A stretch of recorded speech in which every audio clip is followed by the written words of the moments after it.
West House News at 7. Ondo State government declares war on kidnappers. Others crack down. Babatunde Kolawole heads 35-member Ondo APC State Working Committee. FG launches enforcement ban on sachet mini alcohol packs nationwide. And from the foreign scene, global market prices surge amid escalating Middle East conflict.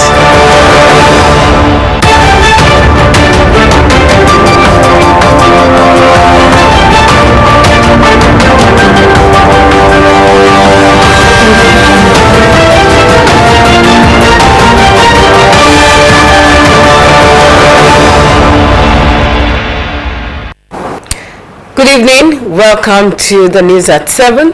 My name is Oduayo Sawyer.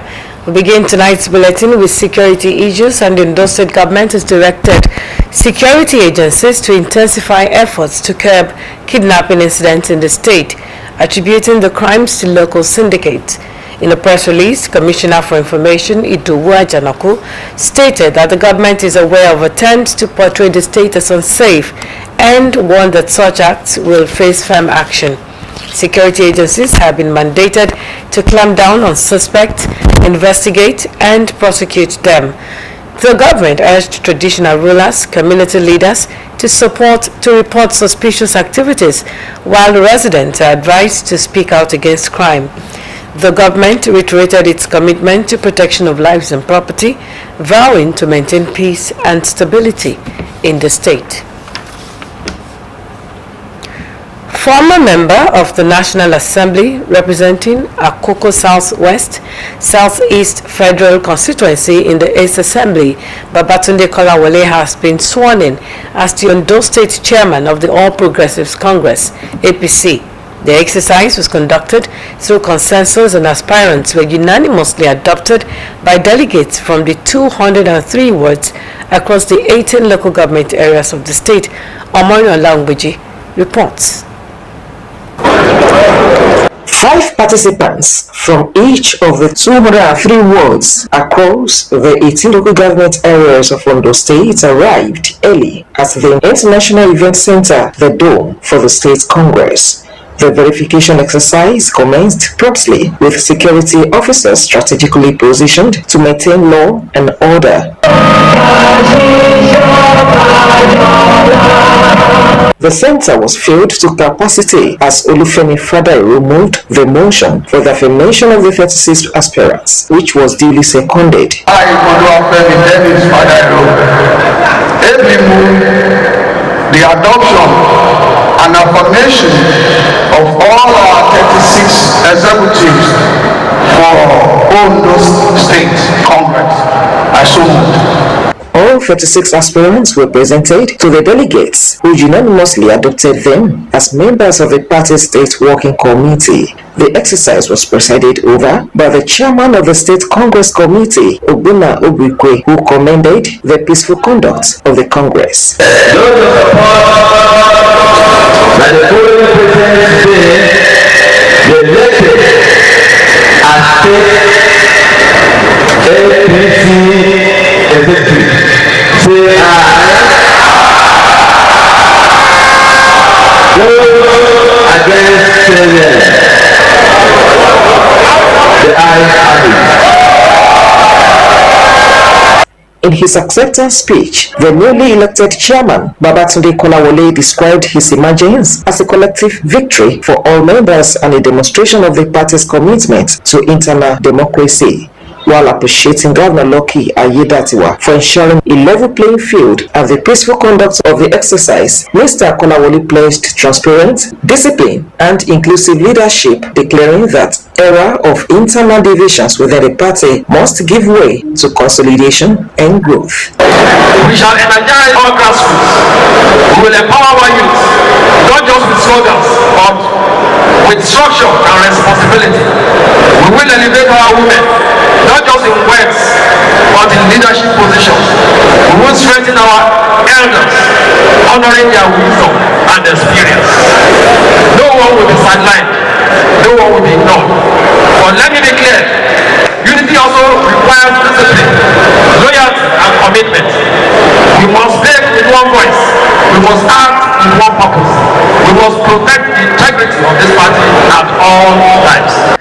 Expressing delight over the smooth conduct of the exercise, Ondo State Governor Lucky Ayedatiwa lauded party members for the peaceful and orderly process, describing it as a confirmation of unity and harmonious coexistence among members in the state. In Ondo State, we understand clearly that the party is supreme. Personal ambitions must align with collective interest.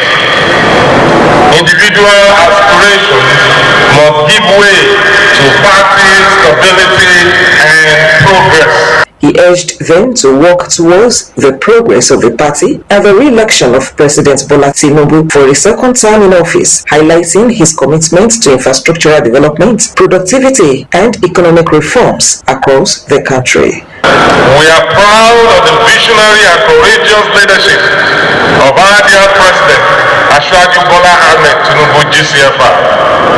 His bold reform agenda, his commitment to infrastructural renewal, and his determination to reposition Nigeria for long-term economic stability and demonstrate true leadership. Across the country, critical infrastructure projects are being revived and expanded, and difficult but necessary reforms are being implemented with clarity of purpose. We in Ondo State remain fully aligned with the renewed hope agenda.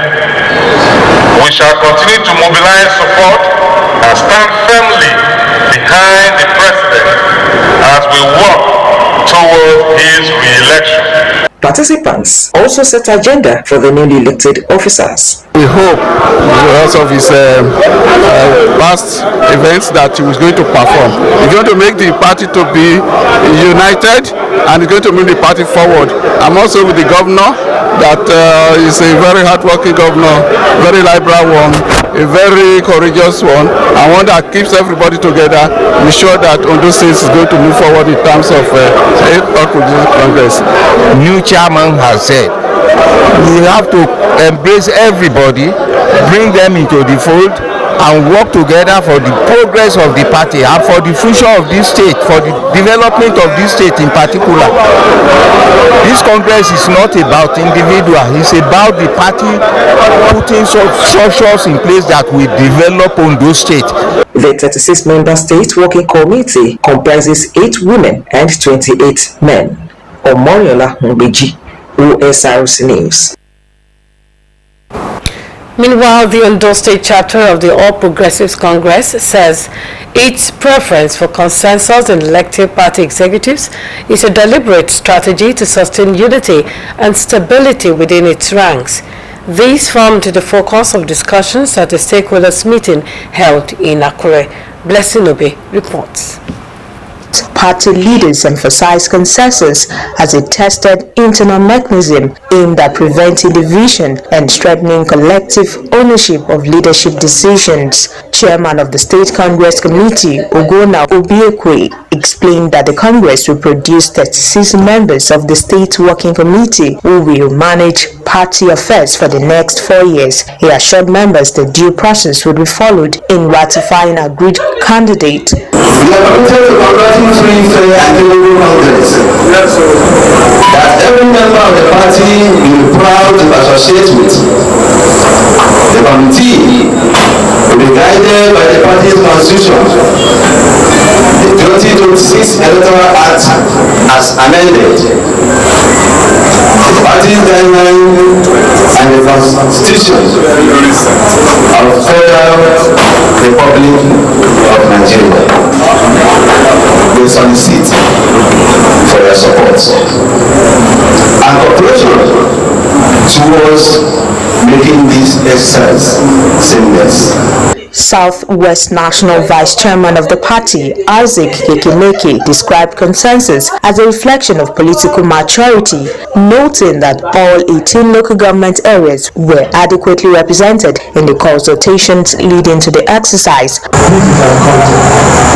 have never voted by way of ballot for the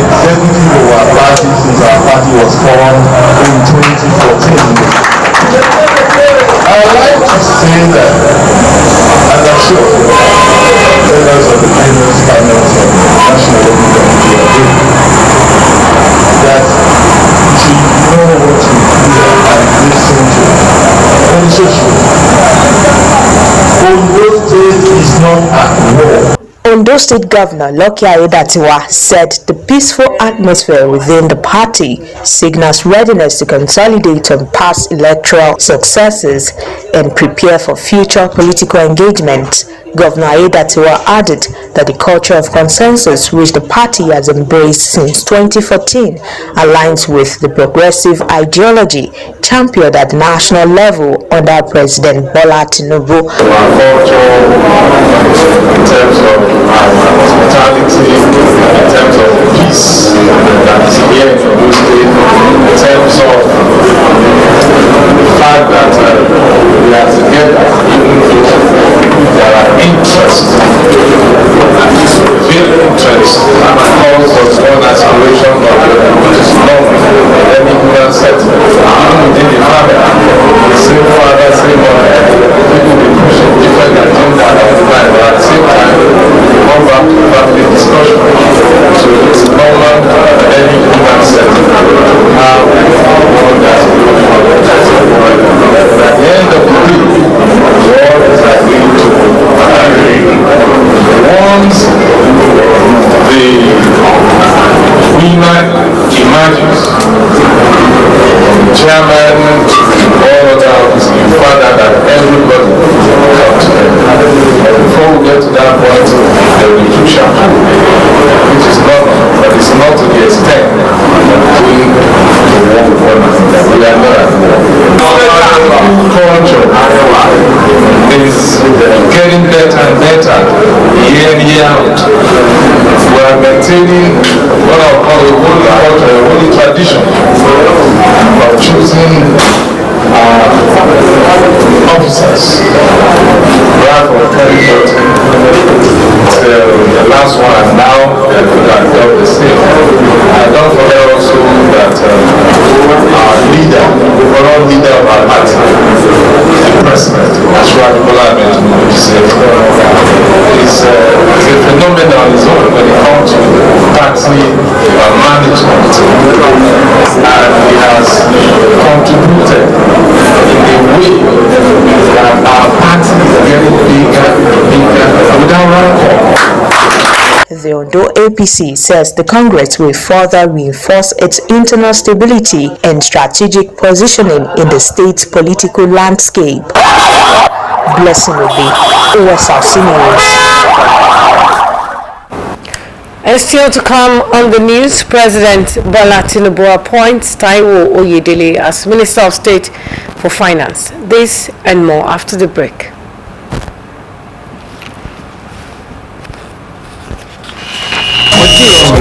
ọmọ èmi gẹ́gẹ́ bí abiyamọ mo ní ìpèníjà fún ọmọ mi nítorí ẹ̀ ni mo ṣe máa ń fún ní bọ́ǹfìtà mo lójoojúmọ́ bọ́ǹfìtà ń fún wọn ní agbára láti máa yege lójoojúmọ́ lásìkò Ramadan yìí Ramadan Kareem.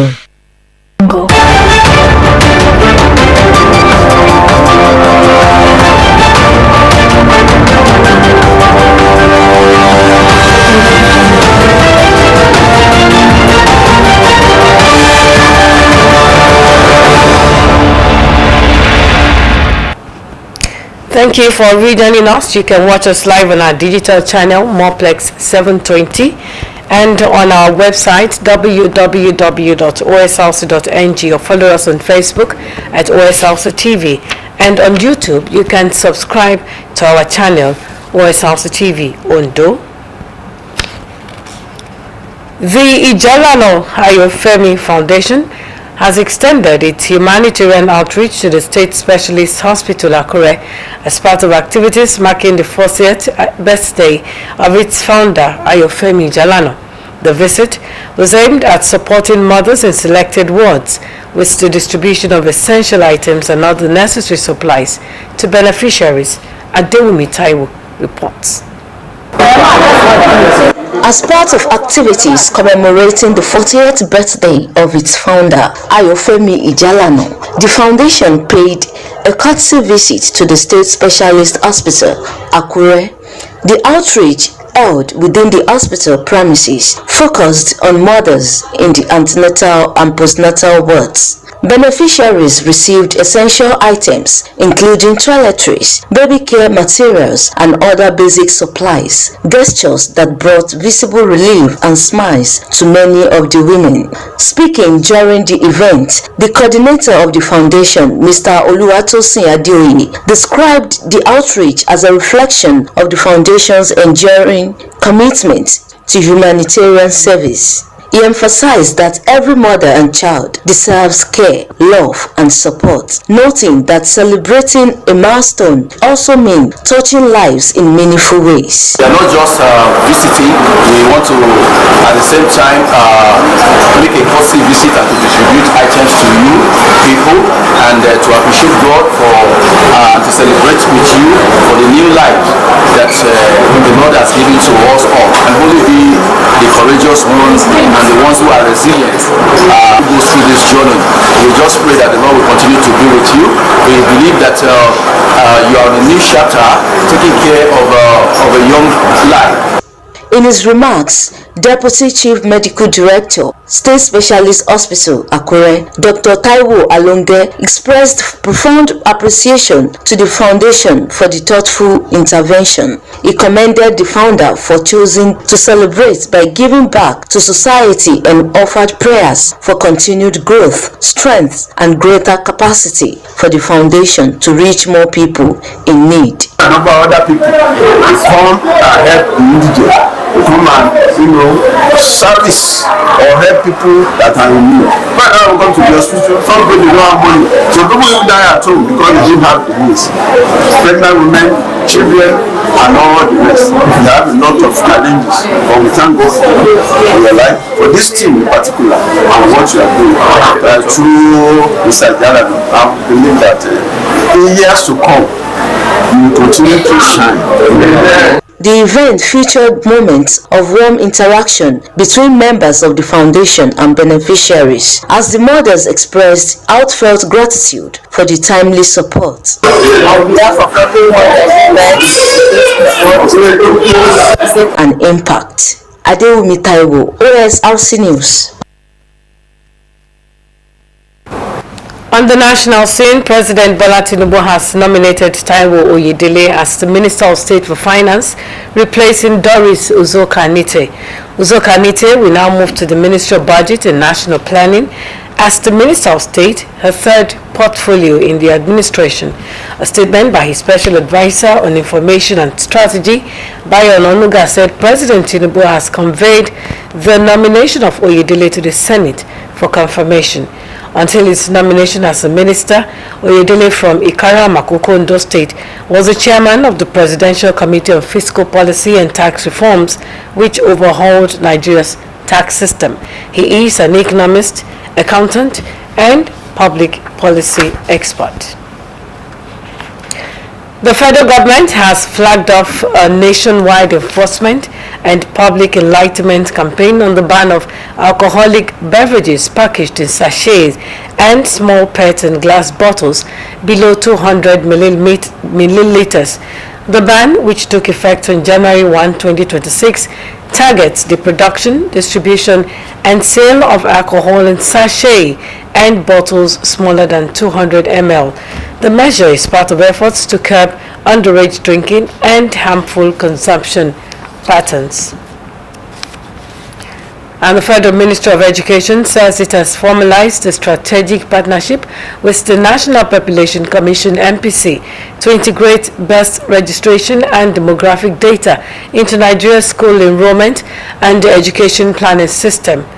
The Minister of Education, Olatunji Alausa, said credible population data is essential for rational school setting, balanced teacher deployment, accurate enrollment projections, and equitable resource allocation.